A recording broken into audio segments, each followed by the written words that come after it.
2015-16లోనో రాజమండ్రిలో కృష్ణా పుష్కరాల్లో మీరు మీ శ్రీమతి గారు మీ అబ్బాయి మీ వందిమాగదులు అందరూ కలిసి గోదావరిలో బుడుంగని ముక్కు మూసుకుని 3 సార్లు మునిగింది. సినిమా తీయటానికి బోయేపాటిని తెచ్చుకుని సినిమా తీయటం వల్ల ఒక్కసారిగా మీరు గేట్లు వదలటం వల్ల 30 మంది ప్రాణాలు కోల్పోతే వాళ్ళ కుటుంబాలు రోడ్డున పడితే రేపు మళ్ళీ జగన్ గారు వచ్చిన తర్వాత ఆ 30 మంది కుటుంబాల్లో ఇంట్లో వాళ్ళ కూతుళ్ళో కొడుకులో తమ్ముళ్ళో చెల్లిలో భార్యలో వచ్చి జగన్ గారికి కేసిస్తే రేపు చంద్రబాబు నువ్వు 302 కింద 30 మందిని చంపావని ముద్దాయి అవుతావా అని అడుగుతున్నాను. చంద్రబాబు వెనకాల ములుగుతుంటే సొబ్బందిచ్చిన లోకేష్ ముద్దాయి అవుతాడా అవడా? నిమ్మకాయల చినరాజప్ప వెనక కూర్చుని ఆయన కూడా ములగటాకి ప్రాక్టీస్ సిద్ధం. చంద్రబాబు ఎట్టా ములుగుతున్నాడో తర్వాత నేనెట్టా ములగాలని చూస్తున్నా. నిమ్మకాయల చినరాజప్ప కూడా ముద్దాయి అవుతాడా అవడా?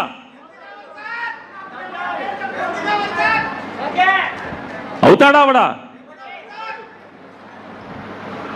గుంటూరులో పేదరికాన్ని ఎరగా వేసి గుజరాత్ నుంచి సూరత్ నుంచి 50 రూపాయలు 60 రూపాయలకి చీరలు తెచ్చి పేదోళ్ళందరికీ చీరలు ఇస్తాం రమ్మని ఏలంవెర్రిగా కేకేసి పాపం ఆశపడిన పేదోళ్ళకి సక్రమంగా లైన్లు కట్టి బాదులు కట్టి పంచిపెట్టకుండా వాళ్ళందరికీ మీటింగ్ చెప్పి సొల్లు కబుర్లు చెప్పి జగన్ని బూతులు తిట్టి లారీలోంచి చీరలు ఇసురుతుంటే అవి పట్టుకుంటాకి ఎగబడిన పేదలు చచ్చిపోతే వాళ్ళ కుటుంబాలు బజారున పడితే రేపు గుంటూరులో ఆ చీరల పంచేప్పుడు చీరలు ఇసిరినప్పుడు అసూలు బాసిన ఆ కుటుంబాల్లోని పిల్లలో ఎవరో వచ్చి రేపు జగన్ వచ్చాక కంప్లైంట్ ఇస్తే చంద్రబాబు నాయుడు నువ్వు ముద్దాయి బావా 302 అని చెప్పని అడుగుతున్నాను. నువ్వే కాదు నక్క ఆనందబాబు, ఆలపాటి రాజేంద్ర ప్రసాద్, చిలకలూరిపేట పుల్లారావు ఆ చీరలు కొనుక్కొచ్చినోడు ఎవరైతే 50 రూపాయలు కొనుక్కొచ్చిన శ్రీనివాసు, అమెరికా శ్రీనివాసు, మీరందరూ ముద్దాయిలు అవుతారా అవరా? మిమ్మల్ని చేయాలా అక్కర్లేదా? కందుకూరులో మా ఇంటికి ఎప్పుడన్నా వచ్చారు రాలేదా మీరెవరన్నా? సన్న గొంతు ఉంటుంది, 10 అడుగులో 12 అడుగుల గొంతు. మా ఇంటికి సొంతంత సందులో చంద్రబాబు నాయుడు మీటింగ్ పెడితే ఇంటూరు శ్రీనివాసరావు అని చెప్పి అక్కడ నుంచున్నటువంటి క్యాండిడేట్, ఓట్లు అడుక్కునేటువంటి క్యాండిడేట్ ఆటోల్లో కారుల్లో తెచ్చి జనాల్ని కుమ్మరిస్తే ఆ సందులో ఇరుకు గొంతులో తొక్కిసలాటలో చచ్చిపోతే ఆశువులు బాసిన వాళ్ళ అవతాగ్ని తెలుగుదేశం కార్యకర్తలు అవ్వచ్చు, లేకపోతే డబ్బులు ఇచ్చి వచ్చి తీసుకుని వచ్చిన అమాయక జనం అవ్వచ్చు, ఆ రోజు కూలి కోసం వచ్చిన వాళ్ళు అవ్వచ్చు. వాళ్ళ కుటుంబాలు బజారున పడితే రేపు మళ్ళీ 29లో జగన్ గారు వచ్చిన తర్వాత వాళ్ళ ఇంట్లో పిల్లలో లేకపోతే ఎవరో వచ్చి కేసిస్తే చంద్రబాబు నాయుడు ముద్దాయి అవడా? డోలా బాల వీరాంజనేయుల ముద్దాయి అవడా? గొట్టిపాటి రవికుమార్ ముద్దాయి అవడా? లేదా జనాన్ని తెచ్చి కుమ్మరించిన ఇంటూరు సీను అవుతాడా అవడా ముద్దాయిలు అడుగుతున్నా. కాబట్టి ఒళ్ళు జాగ్రత్త పెట్టుకోండి. ఇవాళ ఇల్లెలకగానే పండగ కాదు, ఇవాళ తప్పుడు కేసులు పెట్టంగానే పండగ కాదు. ఎవరికైనా మీ పామర్ ఎమ్మెల్యే కూడా అదే హెచ్చరిక చేస్తున్నాం. ఇవాళ తప్పుడు కేసులు కట్టంగానే ఇల్లెలకగానే పండగ కాదు. రేపు కైలా అనిల మాట కూడా ఇడెవ్వరు. మీరు అట్టు పెడితే అట్టుకి 10 అట్లు ఇచ్చినమ్మా వాయనం, పుచ్చుకున్నానమ్మా వాయనం అనే స్థితిలో మీకు అప్పచెప్పకపోతే చూసుకోండి మీరందరూ కూడా. ఈ సమాజానికి మంచి చెల్లండి, చెడిస్తే చెడే వస్తుంది. గాంధీ గారు రోజులు కాదు, చెంపదెబ్బ కొడితే రెండో చెంప చూపిస్తాకి. ఖచ్చితంగా ఒక చెంపదెబ్బ కొడితే నీ చెంపలే కాదు ఇంకెక్కడెక్కడ బోధులు అన్నీ బోగులుతాయి.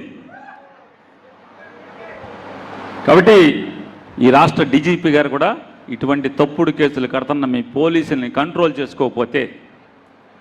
చేసుకోకపోతే ఖచ్చితంగా ఈ సమాజానికి తల మీద భుజాల మీద 3 సింహాలని మోస్తున్నటువంటి మీరు ఈ సమాజాన్ని నాశనం చేసేటువంటి సాంప్రదాయాన్ని అప్పచెప్తున్నారనేది మనసులో గుర్తుపెట్టుకుని తగు చర్యలు తీసుకోమని చెప్పని కూడా చెప్తూ, అలాగే ఇవాళ ఒకటి గుర్తుపెట్టుకోండి, వైఎస్ఆర్ కాంగ్రెస్ పార్టీ ప్రతి కార్యకర్త మీరు చేసేటువంటి పోరాటం, మీరు జగన్మోహన్ రెడ్డి గారిని భుజానికి ఎత్తుకున్నటువంటి మీ పోరాటం, ఇవాళ జగన్కి వ్యతిరేకంగా ఈనాడు, ఆంధ్రజ్యోతి, TV5, ABN, మహా, BRK, బిగ్ న్యూస్ ఇట్లాంటి అనేక 10, 11, 9, 1 9, 2 9, 3 9 ఇంతమంది విష ప్రచారం చేస్తుంటే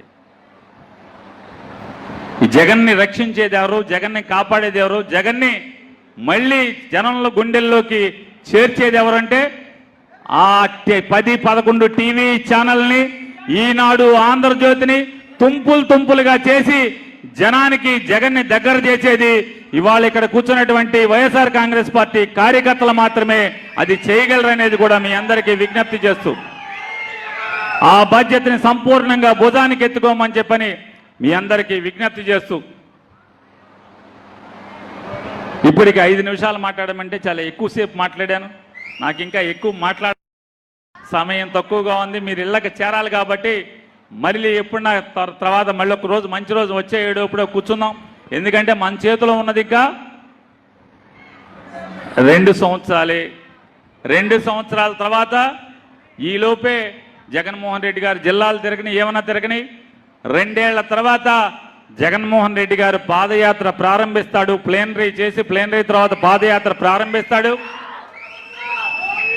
ఈసారి జగన్మోహన్ రెడ్డి గారి పాదయాత్ర నియోజకవర్గంలోని ప్రతి గ్రామంలో కూడా ఆయన అడుగు పెడతాడనేది కూడా మీరందరికీ కూడా తెలియజేస్తూ, ఆయన రాష్ట్రంలోని ప్రతి గ్రామం సుమారుగా 11,000 పంచాయతీలో 10,000 పంచాయతీలు ఉన్నాయి.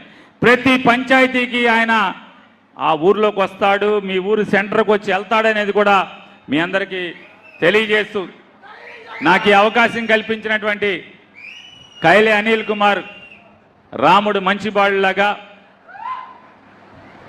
కైలే జ్ఞానమణి గారి కొడుకు చాలా మంచివాడని చెప్పని మనస్ఫూర్తిగా మీ అందరికీ చెప్తూ, జై హింద్, జై జగన్, జోహార్ వైఎస్ఆర్.